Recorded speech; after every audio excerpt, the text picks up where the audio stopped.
Chapter 11. Kitty's master looked up from his sofa, a lonely island amid a sea of scattered paper, all scrawled upon with his tight, close script.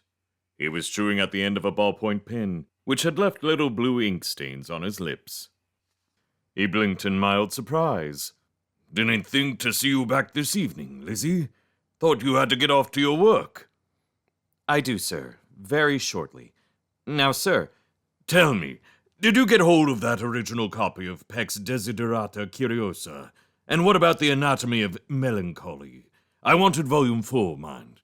Kitty's lie was smoothly practiced. "Sir, I'm sorry. I didn't. Either of them. The library closed early today. There was a disturbance outside, a commoner's protest, and they shut the gates for safety. I was asked to leave before I found your books." Mr. Button gave a petulant exclamation and bit harder at his pen. "Such inconvenience. Commoners protesting, you say? What next? Horses throwing off the bridle? Cows refusing to be milked? Those wretched people need to know their place." He emphasized this statement with neat little stabbing motions of his pen, then looked up guiltily. "No offense meant, Lizzie." "None taken, sir. Sir, who was Ptolemaeus?" The old man stretched his arms wearily behind his head. "Ptolemaeus is Ptolemy, a most remarkable magician." He flashed her a plaintive look. "Do you have time to put the kettle on, Lizzie, before you go?" Kitty persisted. "Was he Egyptian?" "Indeed he was, though the name is Greek, of course. He came of Macedonian stock originally. Well done, Lizzie. Not many protesting commoners would know that." "I was hoping to read something by him, sir." "You'd find that tricky, since he wrote in Greek. I have his main work in my collection, The Eye of Ptolemy. It is required reading for all magicians, since it is very perceptive on the mechanics of drawing demons from the other place. Mind you, the style is tepid. His other writings are known as the Apocrypha. I seem to remember you brought me them from Hienix on your first visit here. They are an odd collection, full of whimsical notions. About that tea." "I'll put the kettle on," Kitty said. "Is there something I could read about Ptolemy, sir, while I do that?" "Goodness, you do have your little fancies. Yes, the Book of Names will have an entry. Doubtless you know which stack it's in." Kitty read the passage swiftly with the kettle popping and bubbling behind her. Ptolemaeus of Alexandria, FL, c. 120 BC. Child magician, born into the ruling Ptolemaic dynasty, nephew of Ptolemy VIII and cousin of the crown prince, later Ptolemy IX. He spent most of his short life in Alexandria, working at the library, but details remain obscure. A notable prodigy, he acquired a considerable reputation for magic while very young. His cousin is said to have felt threatened by his popularity among the common people and attempted his assassination. The circumstances of his death are unknown, but it is certain he did not live to a great age. He may have died by violence or succumbed to bodily frailty. Mention is made in an Alexandrian manuscript of a sudden deterioration in his health following a difficult journey, though this is at odds with other records that state he never left the precincts of the city. He is definitely recorded as dead by the time of his uncle's funeral and his cousin's ascension to the throne, 116 BC, so is unlikely to have reached his 20s. His papers remained at the library for over 300 years, during which times they were studied by Tertullian and other Roman magicians. Part of his writing was published in Rome as the famous Eye of Ptolemy. The original archive was destroyed in the great earthquake and fire of the 3rd century. Surviving fragments have been collected as his Apocrypha. Ptolemy is a figure of historical interest, since he is credited with the invention of several techniques, including the Stoic incision and the molar shield, both used during summonings until the days of Lo, as well as unusual speculative fancies, such as the Gate of Ptolemy. All this despite his extreme youth. If he had survived to maturity, he would surely have ranked among the great. His demons, with whom he is said to have had an unusual bond, include Atha, demise recorded, Rakit or Neko, fate unknown, Methys, demise recorded, Pinrin Nutet, demise recorded. Mr. Button smiled absently when Kitty brought in the tea. Did you find what you wanted? I don't really know, sir, but I do have a question. Is it common for demons to take on the appearance of their masters? The magician put down his pin. You mean to taunt or befuddle them? Certainly. It is an ancient trick, one of the oldest in the book, and one guaranteed to unman the inexperienced. Nothing is more unsettling than facing a phantom of oneself, particularly when the creature uses it to perform provocative contortions.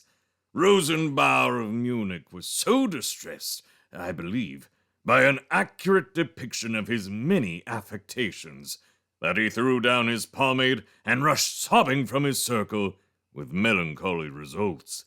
I myself have been forced to witness my own body decaying slowly to a rotten corpse, complete with hideous sound effects, while I tried to question it on the principles of Cretan architecture.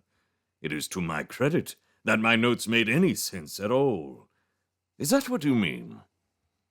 Well, actually, no, sir. Kitty took a deep breath. I wanted to know whether a jinni ever took on its master's appearance out of respect or even affection, because they were comfortable with it. She made a face. On hearing it, the idea sounded quite ridiculous. The old man wrinkled his nose. I hardly think so. I mean, after the magician was dead. My dear Lizzie, perhaps, if the magician in question was unusually hideous or deformed, the demon might employ his shape to startle others. I believe Zarbustibal of Yemen did reappear for a time following his demise. But out of respect, goodness, the notion presupposes a relationship between master and slave that would be quite unprecedented.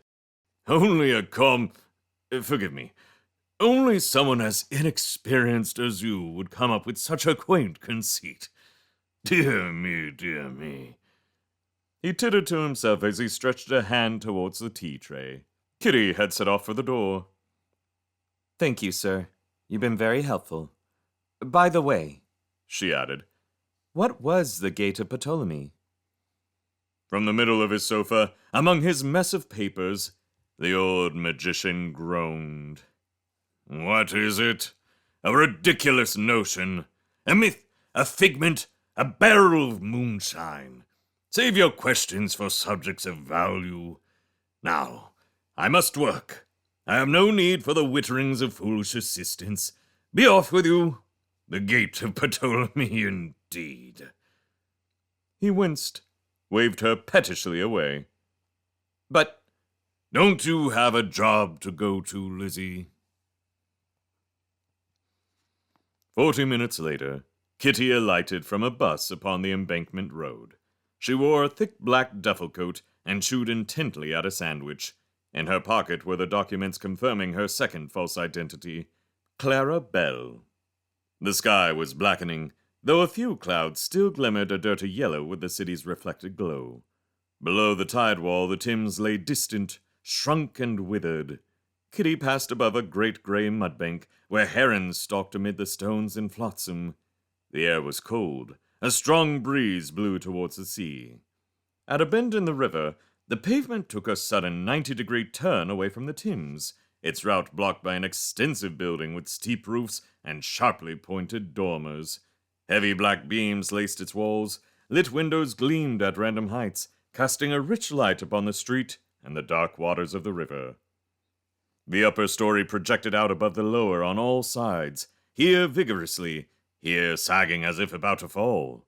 A faded green sign swung from a pole above the path, so weather-beaten that its words could not be read. This was of small account. since the Frog was a notable local landmark. It was famous for its beer, its beef, and for its weekly domino tournaments. It was also Kitty's workplace in the evenings. She ducked under a low arch and walked down the pitch-black side alley into the pub's yard. As she entered it, she glanced up. A faint red light hovered by the gables. If you looked directly at it, its shape was blurred and indistinct. If you looked away, you saw its outline clearly. A small, neat, vigilant sphere, watching. Kitty ignored the spy. She crossed the yard to the main door, which was sheltered from the weather by an ancient blackened porch, and entered the Frog Inn.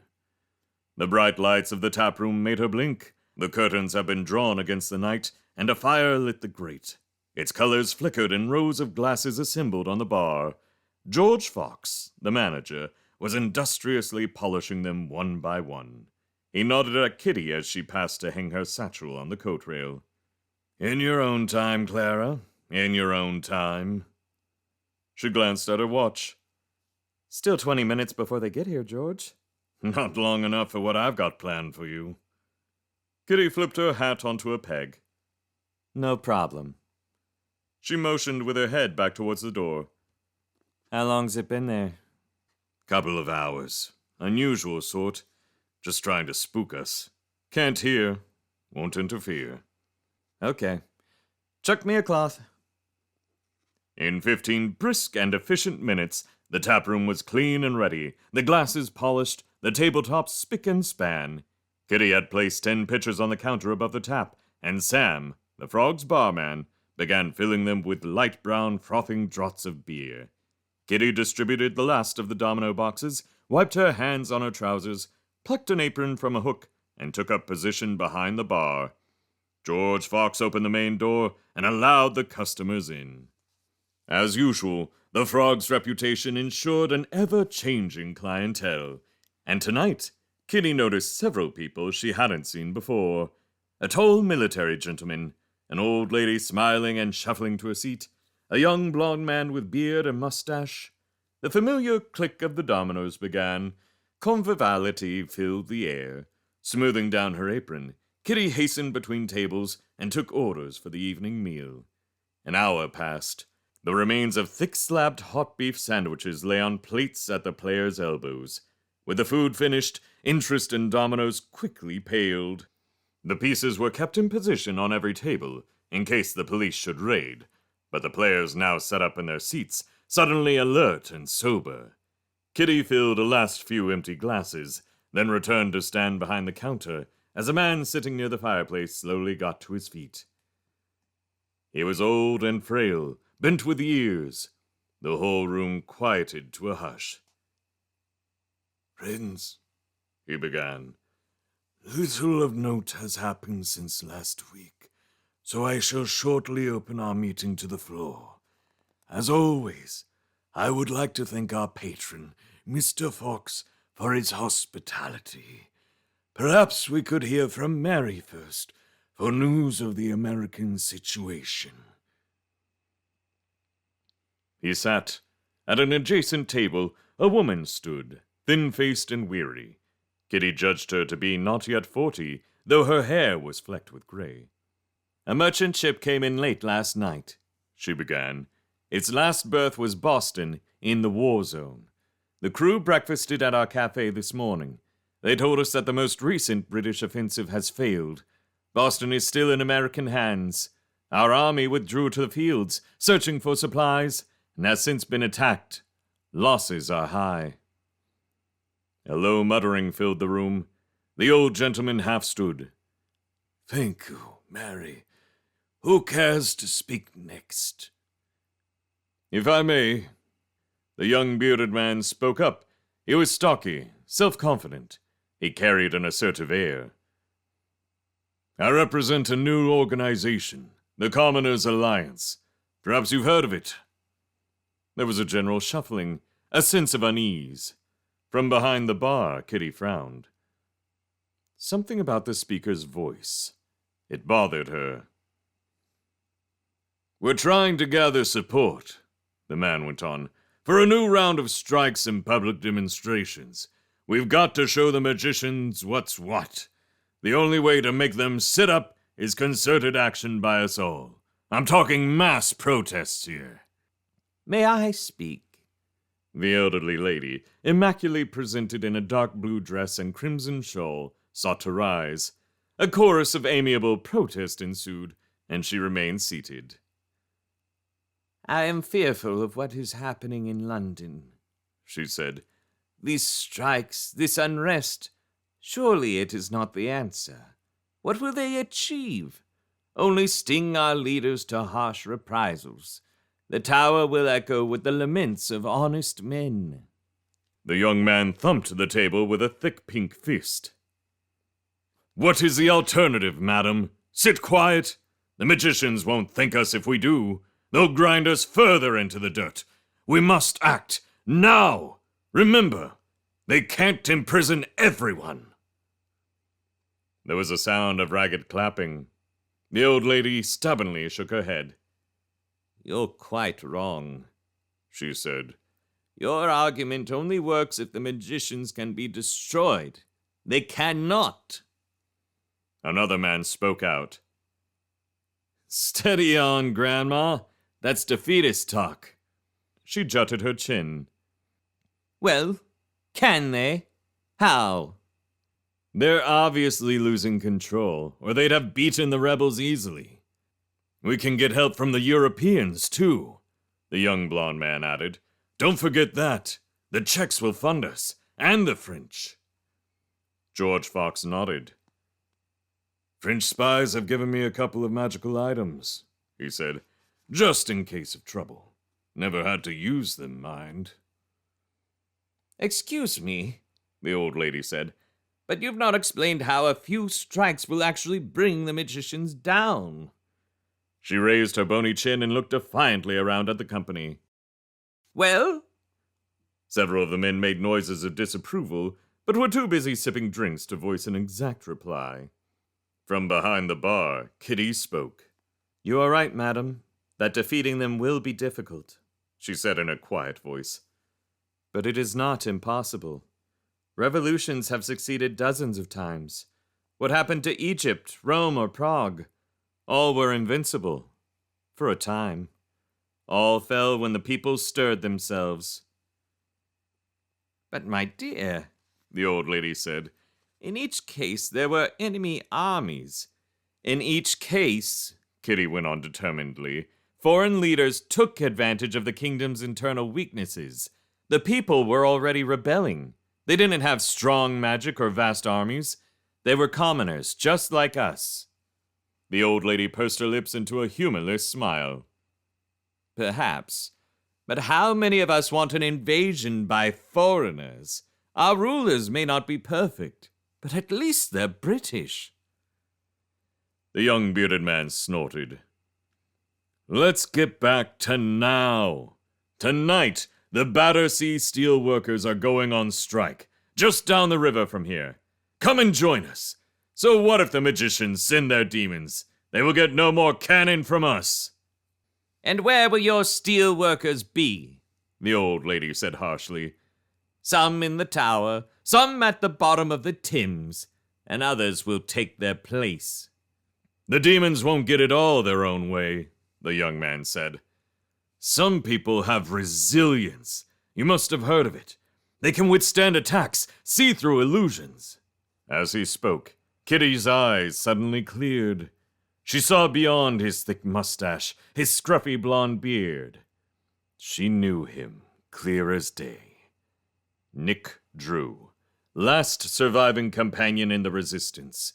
Nick Drew, who had fled Westminster Abbey in their darkest hour, leaving his friends behind. He was older, stouter, but full of the same old bluster. You still talk a good fight, she thought viciously. You were always good at talking. I bet you'll keep well away when the strikes get nasty. A sudden fear took hold of her. She stepped back out of his line of sight. Useless though Nick was, if he recognized her, her cover would be blown. The group was busy discussing the phenomenon of resilience. They can see magic, clear as day, a middle-aged woman said. That's what I've heard. The old lady shook her head again. Rumors. Cruel rumors, she said sadly. This is all second-hand tittle-tattle. It would not surprise me if it wasn't started by the magicians themselves to tempt you into rashness. Tell me, she went on, has anyone here ever actually seen any of this resilience in action? A silence in the frog. Kitty shifted impatiently from one foot to another, longing to speak. But Clarabelle was no one special. She'd decided that long ago. Besides, wariness of Nick prevented her. She looked around the tap room. The company, most of which had met there in secret for many years, was generally middle-aged or older. Resilience was not something they knew much of firsthand. Except Nick Drew, who possessed at least as much resilience as Kitty. But he sat quiet, saying nothing. The mood in the room had been soured by the argument. After a few minutes' glum reflection, the old gentleman got slowly to his feet again. "Friends," he began, "let us not be downcast. Perhaps the magicians are too dangerous to fight, but we can at least resist their propaganda. A new issue of Real War Stories is out today. Spurn it! Tell your friends about its lies." At this, George Fox spoke up. "I think you're being a bit harsh there." He raised his voice against the general murmur of disbelief. "Yes, I've made it my business to collect as many editions of Real War Stories as I can." "Oh, shame on you, Mr. Fox," said the elderly lady in a quavery voice. "No, I'm proud to admit it," he went on. "And if any of you choose to pay a visit to the restrooms later on, you shall find ample proof of those pamphlets' worth. They are most absorbent." There was a general laugh. Keeping her back to the young blonde man, Kitty stepped forward with a pitcher to refill a few glasses. "Well, time is moving on," the old gentleman said, "and we must part. But first, as is traditional, we will take our usual oath." He sat down. George Fox reached under the bar and drew out a large cup, aged and battered, with a pair of crossed dominoes rampant on the lid. It was made of solid silver. He took a dark bottle from a shelf and, removing the lid, poured a generous measure of port into the cup. Kitty took the cup in both hands and carried it to the old gentleman. "We shall all drink in turn," he said. "May we live to see the day when a commoners' parliament is established once again. May it uphold the ancient rights of every man and woman to discuss, debate, and dissent from the policies of our leaders and hold them accountable for their actions." With due reverence, he lifted the cup and took a sip before passing it clockwise to his neighbor. This ritual was a high point of such meetings at the Frog. After the debates, which never reached any conclusion, it offered the solace of something fixed and familiar. The silver cup was slowly passed from person to person, from table to table. Except for the elderly lady, who was readying herself for departure. George moved round to the front of the bar and, together with Sam, the bartender, began clearing glasses from tables near the door. Kitty accompanied the cup, moving it between tables when required. She kept her face turned from Nick Drew as best she could. "Do we need more port, Clara?" George called. "Mary there had a great big gulp. I saw her." Kitty took the cup, inspected it. "No, we've plenty left." "Good enough, my dear lady. Surely you're not leaving us?" The old woman smiled. "I must go, dear. With all these disturbances on the street, I'll not stay out too late." "Yes, of course. Clara, bring this lady the cup so she can drink before she goes." "Right you are, George." "Oh, it's not necessary, dear. I'll take a double drink next time." This roused laughter and a few cheers. One or two men got up to allow the old woman to squeeze by. Kitty followed her. Here you are, madam. There's plenty left. No. I really must be going. Thank you. It's so late. Madam, you've dropped your shawl. No. I can't wait. Excuse me, please. Steady on, love.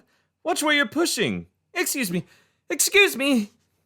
Stony-faced, her eyes dark and blank like the cut-out holes of an empty mask, the old woman moved rapidly across the room, turning her head repeatedly to look back at Kitty, who was advancing fast behind her. Kitty held the silver cup outstretched, first reverently, as if offering up a gift, then suddenly jerking it back and forth like a fainting blade. The proximity of the silver seemed to give the lady discomfort. She flinched away. George placed his stack of glasses carefully on a side table and put a hand into a pocket. Sam opened a cupboard on the wall, reached in. The rest of the company remained seated, expressions caught between amusement and uncertainty. "The door, Sam," George Fox said. The old woman darted forward. Sam turned to face her, blocking the door. He held a short, dark rod in his hand. "Hold on, lady," he said reasonably. "Rules are rules. You've got to take a drink from the cup before you go. It's a sort of test." He made an embarrassed gesture and looked ruefully at her. "I'm sorry." The old lady stopped, shrugged. Don't be. She raised a hand. A blue light stabbed from her palm, engulfing Sam in a crackling network of bright blue force. He leaped, shuddered, danced oddly like a puppet, then fell smoking to the floor. Someone in the tap room screamed. A whistle sounded, shrill and impertinent. The old woman turned, her cupped hand raised and steaming. Now then, my dear. Kitty threw the silver cup into the old woman's face. A flash of bright green light, a hiss of scalding. The old lady snarled like a dog, clutched at her face with clawing fingers. Kitty turned her head. "George!" From his pocket, the landlord drew a small box, delicate and oblong. He threw it to Kitty, hard and fast, over the shouting, rising heads of the nearest men and women. She caught it in one hand, spun in a single movement to toss it at the writhing figure. The old lady removed her fingers from her face, which had largely disappeared. Between the neat white hair and the necklace of pearls at her throat, a misshapen mass was glistening. It had no regular shape, no features. Kitty was taken aback. She hesitated. The faceless woman lifted her hand, and another bright stream of sapphire light shot out, striking Kitty head-on, engulfing her in a vortex of shimmering energy. She groaned. Her teeth rattled in her skull. Every bone seemed to be shaking free of its neighbors. Dazzling lights blinded her. She sensed her clothes singeing on her body. The attack ceased. The lines of blue energy vanished. From where she had been suspended, about a meter up, Kitty fell limply to the ground. The old lady flexed her fingers, grunted in satisfaction, and looked around the tap room. In all directions, people were fleeing, knocking over tables, sending chairs flying, colliding with each other, squealing in mortal fear. The young blonde-haired man had hidden behind a barrel. Across the room, she spied George Fox edging towards a chest beside the bar. Another blast, but he had launched himself desperately to the side. A section of the counter disintegrated in a heap of glass and matchwood. George Fox rode away behind a table out of view. Ignoring the laments and scurryings around her, the old lady turned to leave once more. She adjusted her twin set, brushed a stray coil of gray hair from her ruined face, stepped across Sam's body, and reached for the door. Another whistle, shrill and impertinent, sounding above the clamor. The old lady froze with her fingers on the handle. She cocked her head and turned. Then Kitty, whose eyes were slightly crossed, whose clothes were streaked and torn, whose hair frizzed all about her like a mane of cotton wool, but who had struggled to her feet again regardless, tossed over the small box. As it landed at the old lady's feet, Kitty spoke a single word. A burst of light, searing in its intensity, a column of flame 2 meters in diameter, rose from floor to ceiling. It was utterly smooth-sided, more like a pillar than a moving thing. It surrounded the old lady on all sides. She could be seen transfixed within it, like an insect within amber. Gray hair, pearl necklace, blue dress, all. The pillar became solid, suddenly opaque, and the old woman was hidden within it. The light faded. The pillar became faint and nebulous. It vanished, leaving a perfectly circular burn mark on the floor. The old lady with the molten face was gone. At first, the taproom of the Frog was very still. A waste ground of upturned tables, smashed chairs, wood fragments, prone bodies, and scattered dominoes. Only Kitty stood, arms poised, breathing hard, staring at the space before the door. Then, one by one, the members began to express their shock and fear. They moved upon the floor. They stirred. They slowly rose. They began to moan and babble. Kitty remained silent. She looked towards the ruined bar. From a distant point along it, George's face emerged. He stared at Kitty wordlessly. She raised an eyebrow. Well, let them get their breath back. Then they can go. The sphere mustn't notice anything. With slow, stiff movements, Kitty clambered over the nearest pile of shattered wood and stepped round the body of the bartender. Pushing aside a teary gentleman who was blundering towards the exit, she locked the door. She stood there for 5 minutes while the frightened customers recovered. Then she let them out, one by one. Last to leave was Nicholas Drew, who had emerged from behind his barrel. Their eyes met. He paused at the door. "Hello, Kitty," he said. "Still as energetic as ever, I see." Kitty's expression did not change. "Nick?" The young man smoothed back his hair and began buttoning his coat. "Don't worry," he said. "I'll forget I've seen you. New life and all that." He looked around the debris of the room. "Unless you want to join up with the Commoners' Alliance, of course. We could do with someone like you." She shook her head. "No thanks. I'm happy as I am." He nodded. "Right. Well then, goodbye, and good luck." "Goodbye, Nick." She closed the door behind him. George Fox was hunched over Sam's body. White, terrified faces peeped in from the kitchens. Kitty leaned back against the door and closed her eyes. Just one demon, one spy, had done this. In London there were hundreds of them. At the same time next week, the people would return to the Frog to talk, debate, and do nothing.